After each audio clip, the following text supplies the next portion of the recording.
Malayalam big boss season 7 പുതിയ updation നോക്കാം. ഇപ്പോൾ ബിഗ് ബോസിൽ 2 പ്രബലമായ ഗ്രൂപ്പുകളാണ് ഉള്ളത്. ഒന്നിൽ നമ്മുടെ ജിസേൽ, അക്ബർ, ശരത്ത്, ബിന്നി, ആര്യൻ, നെവിൻ, അങ്ങനെ കുറച്ച് പേര്. രണ്ടാമത്തെ ഗ്രൂപ്പ് വരുന്നത് നമ്മുടെ ആദില, നൂറ, അനുമോൾ, ഷാനവാസ്, ഒനീൽ, അഭിലാഷ്. അങ്ങനെ ഒരു ഗ്രൂപ്പിൻ്റെ ആക്രമണത്തിൽ നിന്നും രക്ഷപ്പെടാൻ വേണ്ടിയാണ് അനുമോള് മറ്റേ ഗ്രൂപ്പിൽ പോയി ചേർന്നിരിക്കുന്നത്. അല്ലെങ്കിൽ ഇൻഡിവിജ്വലായി തന്നെ കളിക്കാൻ ആഗ്രഹമുള്ള ഒരു വ്യക്തിയായിരുന്നു അനുമോൾ. ഇതിൽ ഒന്നും പെടാത്ത 2-3 പേരുണ്ട്. അതായത് നമ്മുടെ രേണു സുധി, ശൈത്യ, അനീഷ്. ഇവരൊന്നും 2 ഗ്രൂപ്പിലുമില്ല. ശൈത്യ സത്യം പറഞ്ഞാൽ അനുമോളുടെ ബെസ്റ്റ് ഫ്രണ്ടൊക്കെയാണ്. പറയുമ്പോഴും ഷാനവാസിൻ്റെയും അനുമോളുടെയൊക്കെ ആ ഗ്രൂപ്പിലുമുണ്ട്. എങ്കിലും ശൈത്യ ഒരു കോമണർ പോലെയാണ്. അപ്പുറത്തെ ഗ്രൂപ്പിലും പോയി സംസാരിക്കാറുണ്ട്, അവരോടും ചില്ല് ചെയ്യാറൊക്കെയുണ്ട്. അതുകൊണ്ട് എന്തായാലും ശൈത്യനെ നമുക്കൊരു കോമണറായിട്ട് തന്നെ കരുതാം. ഇന്നു മുതൽ എന്തായാലും ഒരു ഗ്രൂപ്പ് വാറായിരിക്കും നമ്മൾ കാണാൻ പോകുന്നത്. അതിനുവേണ്ടിയുള്ള സജ്ജീകരണങ്ങളും തയ്യാറെടുപ്പുകളൊക്കെ രാവിലെ തന്നെ തുടങ്ങിയിട്ടുണ്ട്. നമ്മുടെ ഷാനവാസ് അനുമോളോട് പറയുന്നുണ്ട്, നീ ഒരു പുതിയ ആളാവണം.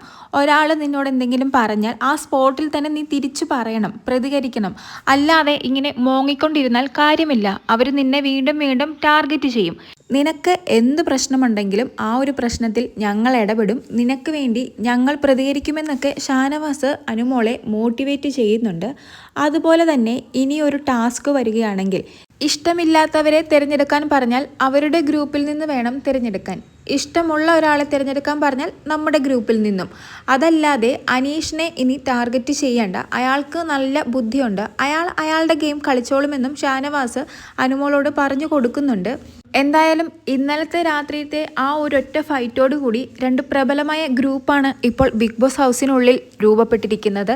ഇന്നലെ പിന്നെ ലാലേട്ടനും പറഞ്ഞല്ലോ ഗ്രൂപ്പായിട്ട് കളിക്കാം, അതിന് കുഴപ്പമൊന്നുമില്ല എന്ന്. പിന്നെ ഗ്രൂപ്പിസം ഇല്ലാതെ ഇവിടെ നിലനിൽക്കാൻ പറ്റില്ല എന്നുള്ള ആ ഒരു ഗതി വരെ വന്നു തുടങ്ങിയിട്ടുണ്ട്. കാരണം സർവൈവ് ചെയ്യണമെങ്കിൽ ഏതെങ്കിലും ഒരു ഗ്രൂപ്പിൽ ഉണ്ടാകണമെന്നുള്ള ഒരു ഗതിയാണ് ഇപ്പോൾ. പിന്നെ ആദില, നൂറ, ഷാനവാസ്, ഇവർക്ക് 3 പേർക്കും നല്ല രീതിയിൽ പറഞ്ഞു നിൽക്കാനുള്ള കഴിവുണ്ട്, അവരെ എതിർത്ത് നിൽക്കാനുള്ള കഴിവുണ്ട്. അതുകൊണ്ട് തന്നെ ഇവർക്ക് 3 പേർക്കും ഇൻഡിവിജ്വലായിട്ടും സർവൈവ് ചെയ്യാവുന്നതാണ്. പക്ഷേ അനുമോളാണ് കുറച്ച് ഇമോഷണലി വീക്ക്. അനുമോൾക്കൊരു ഗ്രൂപ്പിൻ്റെ സഹായം എന്തായാലും ആവശ്യമാണ്. അതുകൊണ്ട് തന്നെയാണ് ഷാനവാസിൻ്റെ ഈ ഗ്രൂപ്പിൽ അനുമോൾ വന്ന് ചേർന്നതും. പിന്നെ ഇവിടെ ട്വിസ്റ്റ് എന്താണെന്ന് വെച്ചാൽ ഇന്ന് 5 വൈൽഡ് കാർഡ് എൻട്രികളാണ് നമ്മുടെ ബിഗ് ബോസ് ഹൗസിനുള്ളിലേക്ക് കയറാൻ പോകുന്നത്. ഇതൊന്നും അറിയാതെയാണ് ഇവർ ഈ ഗ്രൂപ്പ് പ്ലാൻ ചെയ്യുന്നതും ഗെയിം പ്ലാൻ ചെയ്യുന്നതുമെല്ലാം. ഈ 5 പേരും പുറത്തുനിന്ന് കളി കണ്ടിട്ട് വരുന്നവരാണ്. ഇനി അവരിതിൽ ഏത് ഗ്രൂപ്പിൽ ചേരുമെന്നോ അല്ലെങ്കിൽ ഈ 2 ഗ്രൂപ്പും അവർ പൊളിച്ചടക്കുമെന്നോ ഒന്നും നമുക്ക് പറയാൻ പറ്റില്ല. എന്ത് രീതിയിലും ഗെയിം മാറാനുള്ള സാധ്യതകളുണ്ട്. എന്തായാലും കൂടുതൽ ലൈവ് അപ്ഡേറ്റ്സുമായി വീണ്ടും വരാം.